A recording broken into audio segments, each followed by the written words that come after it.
Welcome to Ninethy Gaming.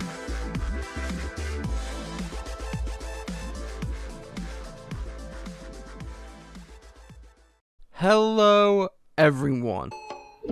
Hello everyone. Welcome to today's video. I had the pleasure to play the new Lies of P demo, and I've got to say, I really love what the game is offering, and so I wanted to give my thoughts. Let's start with the negatives first, so it doesn't look like I hate this game. I'd say in short, there are probably about 4 major issues that stand out with me from the game and the demo. The game is set to run at up to 60 FPS at times, but I can be honest, it felt more like 30 at certain points, so I'm not entirely sure what's going on there, but that feeds into my first problem: frame skips. As far as I'm aware, it seems some enemies apparently skip frames in their attacks, which is an issue especially given the game's apparent lack of iframes, as well as it seems the enemies don't telegraph their moves too well, so what you think is a parry slot is not because they've skipped the frame. That also feeds into my next problem: the controls. The game feels delayed at times. Parrying and dodging, we'll get onto that later, and even attacking don't feel all that responsive in certain points, often resulting in an unfair or unsatisfying ending. In short, you can be like, well, that's bullshit, rather than, I need to get better. Number 3, the boss rule of 3. It seems like sometimes the bosses can't quite make up their mind what they want to be or what they want to do. The rule of 3 is a very common thing you'll see in From Software games, and even other boss roguelike gallery games, where they never go over having 3 strengths, and they weigh in abilities. Damage, health, speed, stamina, combos, CC threshold, that sort of thing are parts of the rule of 3. Like Millennia, for example. She doesn't have incredible CC. You can, threshold. You can knock her on her ass more times than I can count. It's one of the best ways to beat her. But she is fast, and she does hit hard, and she has vampirism. I wouldn't even say she has an incredibly high health pool at late game, but that might just be me. That's the rule of 3. She has 3 good strengths that weigh in level, and then she has downsides. That doesn't seem to be the case here. I've seen bosses do insane combos to the point where I, as a player, am watching the boss having more fun than I am. While they hit like a truck, and they move at the speed of lightning, ignite lightning CC, so I can't do much, and often try to bait me. There are some enemies in this game that have follow-up after follow-up after follow-up after follow-up, and almost input read your controller. So sometimes it's hard to gauge when to engage, and again, that wouldn't be so much of an issue if not for the other problems and the final problem.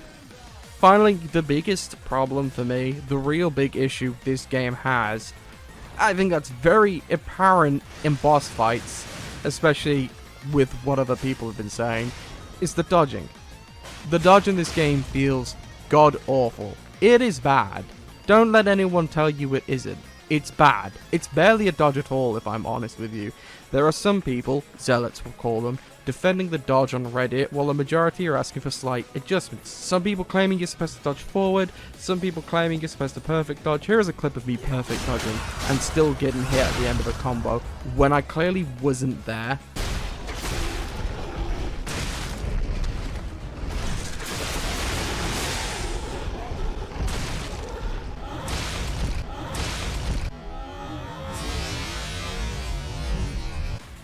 That's the problem. The dodge doesn't work like a dodge. It's supposed to be a perfect timed thing.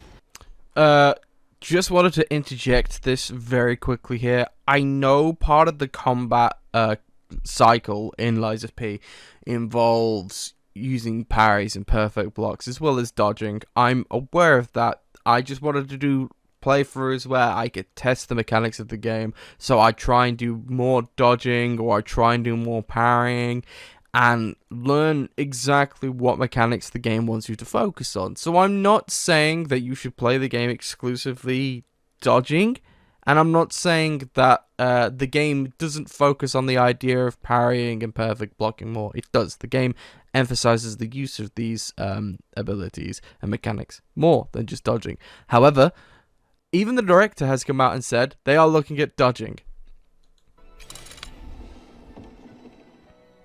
네, 해피를 가장 많이 언급해 주시고 우려해 주시더라고요. 그래서 데모 플레이하는 영상도 저희들이 많이 찾아봤습니다. 그리고 해피와 가드는 피해 거짓이 있어서 피기관처럼 사실 매우 중요한 요소거든요.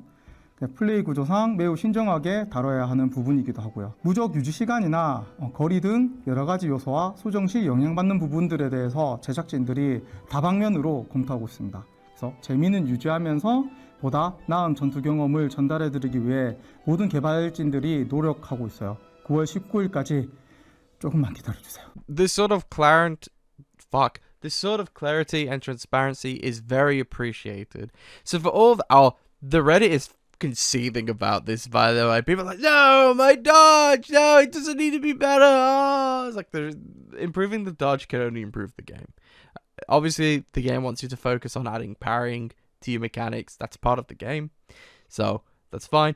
But the dodge was broken. Ha ha ha ha! You stupid fucking game bros. I was right. You were wrong. But let's talk about the positives. From atmosphere to aesthetic, visual and audio effects, and the fluidity of certain attack patterns, this game has style. This game has class, and a certain charm that I was praying it would have. If you're looking for your next Souls-like kick, it's here. Very, very much Bloodborne inspired, and I am here for it, so long as they fix the issues. I absolutely adore every single set piece, the level design, the sound design,